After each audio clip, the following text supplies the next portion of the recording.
గౌరవ ముఖ్యమంత్రి గారు మన మంత్రులు కలిసినప్పుడు మాకు చెప్పారు,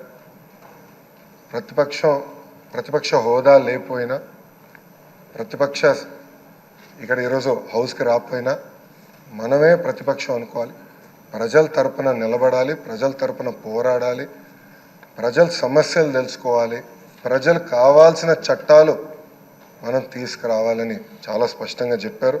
దానికి మీ సహకారం చాలా చాలా అవసరమని మిమ్మల్ని నేను కోరుతున్నాను.